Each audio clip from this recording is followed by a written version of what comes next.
What up? It's your man, Old Man Winter, back again with a new episode of No Holds Barred, the Rough, Rugged, and Raw show, program, podcast, video essay, whatever you want to call it, where, we give it to you rough, rugged, and raw, straight, no chaser. We keeping it real. We ain't BSing. We ain't bull jiving. We ain't doing none of that. You know what I'm saying? We keeping it real and we telling it like it is around these parts. So getting straight into it, we're talking about defeated Negro syndrome. I was scrolling through Twitter today, as I do from time to time, and I happened to run across this article or this post that our brother Tariq Nasheed put up.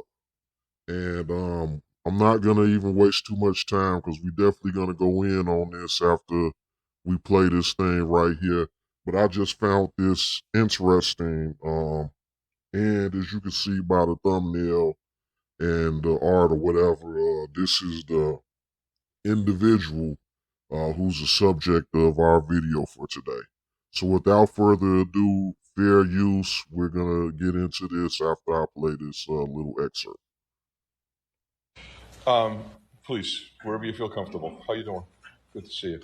Good afternoon. I just wanted to take this opportunity to thank Glenn James for his extraordinary show of character and honesty.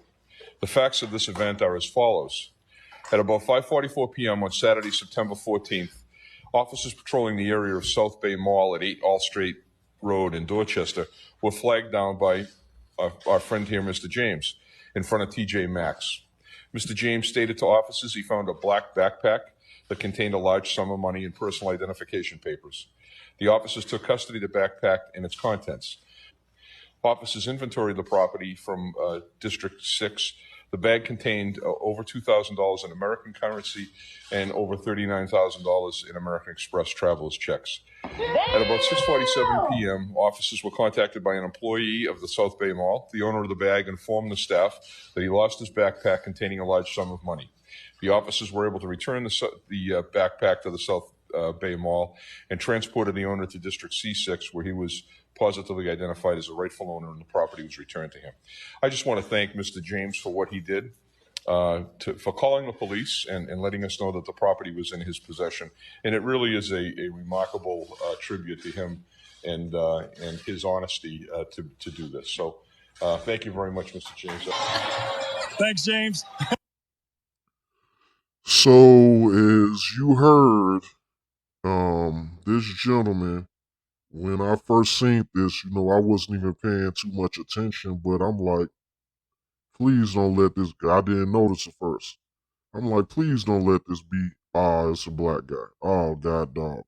Like, this is just, people may look at this as, this is funny, this is a joke. But I honestly look at this as being sad and rather pathetic. Again, it just seems like, some of us have been beaten down in life and we are so defeated. We have such a defeated mindset that we even when something is dropped into your lap, a blessing's been dropped into your lap, you don't take that and take that baton and run with it. You do, you conform to what society tells you is the right thing to do. But I'm pretty sure, you know what I'm saying, it's some people that's gonna have the mindset of, oh, well, he did the right thing and he was supposed to turn that in. But it's that same old Florida Evans thing, you know what I'm saying? Like, look, you know what I'm saying? The person that, wherever that came from, you have to look at that as your blessing or even maybe your once in a lifetime opportunity to do something with yourself. But when you're dealing with a person that's been beaten down all their life, a person that it doesn't have much and don't have any goals or no future or no ambition, you will take that and say, "Oh man," get scared. "Oh, what am I gonna do with this? Let me hurry up and turn in." It's just like it's like we never left the plantation. When I see black folks doing stuff like this, It's like we just on one big plantation all over again. You know, you're so fearful and scared in this world and in this life that even when blessed with such a tremendous opportunity with having $42,000 just dropped into your lap, what's the first thing you do? Oh, we's gonna get caught, boss. Let me go ahead and turn this in to masses so I can get a good old plaque from them. All they gave this big dumb goofy is a plaque to hang on his wall for the $42,000 that he turned in. And he walking up there looking like a god doggone fool up there, smiling and grinning, looking like a big dummy, turning in all that dang old money to them white folks that who wasn't gonna miss it in the first place. That $42,000 could have changed his life and the life of his family. He could have did something. He could have did something with that money to maybe change the trajectory of his life and his family's life for generations to come. You know what I'm saying? As black folks, we can take lemons and make lemonade out of it. So giving $42,000 out the blue to somebody who don't have anything, can change somebody. A person with ambition, a person that's not defeated, a person that hasn't been broken. They could take that and run with it, and again change their lives and change the lives of people around it. But what does this? What does this broken Negro do? What does this defeated Negro do? First thing comes to his mind is to turn this money in to massa before he get caught with it. Hey, if something like that happened to me, hey, I gotta take a chance with it. I feel like I've been, this is a blessing for me, and this is meant for me to take it and do some good with it myself. Because whatever, I know what I'm gonna do with it. I know the moves I'm gonna make. You know what I'm saying? I know I'm gonna take off with that. But for $42,000 out the blue that you didn't have before, anybody could use that and do something good with that, no matter how little or how much you already got. But I'm pretty sure this guy ain't just rolling in dough just to be turning over $42,000. I doubt he even have $42,000 in his bank account. I doubt he even have $2,000 in his bank account while he turning over all that money to these white folks that ain't gonna do nothing but just turn the wheel of white supremacy over and over again with that money. It's a drop in the bucket of them. But it could have been life changing for him and his family. But again, this is the mindset of the defeated Negro, and that's why the title of this is Defeated Negro Syndrome.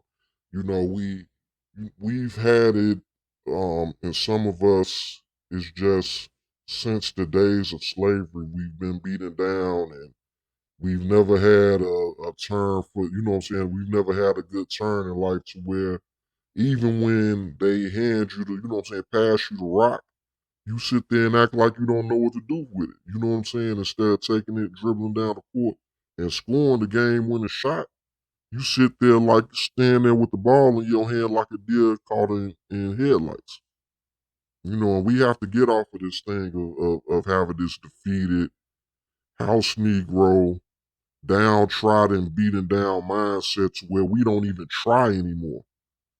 They give you this type of money, you don't even try to do nothing with it. You just turn it back in because you too scared to try to make a move with it, try to do anything with it, try to improve your life some type of way, try to use it to try to build something.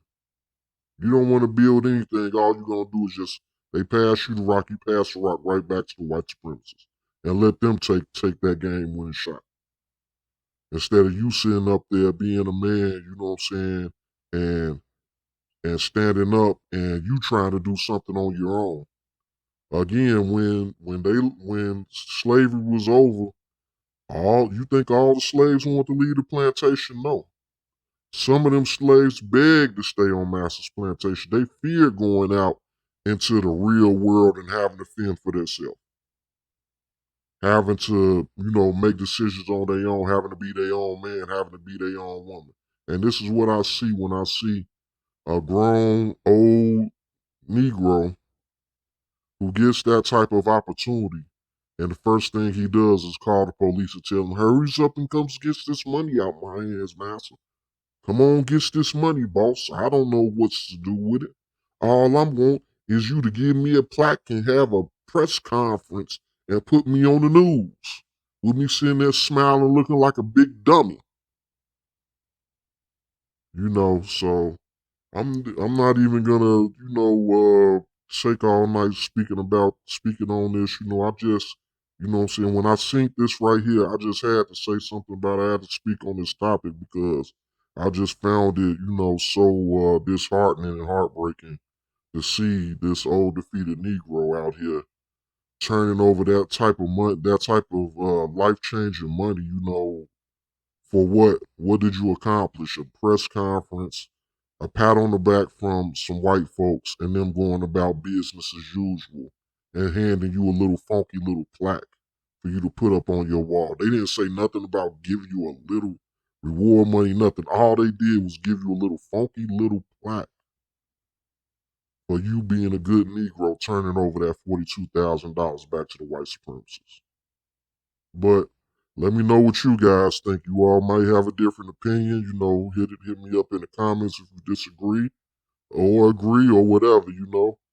Let's dialogue on this matter. If you have a difference of opinion. But yeah, I really disagree with this old Negro turning that money over with his defeated mindset and handing the baton back to the white supremacists for them to go on and hit the game winning shot. All right, it's your man, Old Man Winter, and we out. Peace.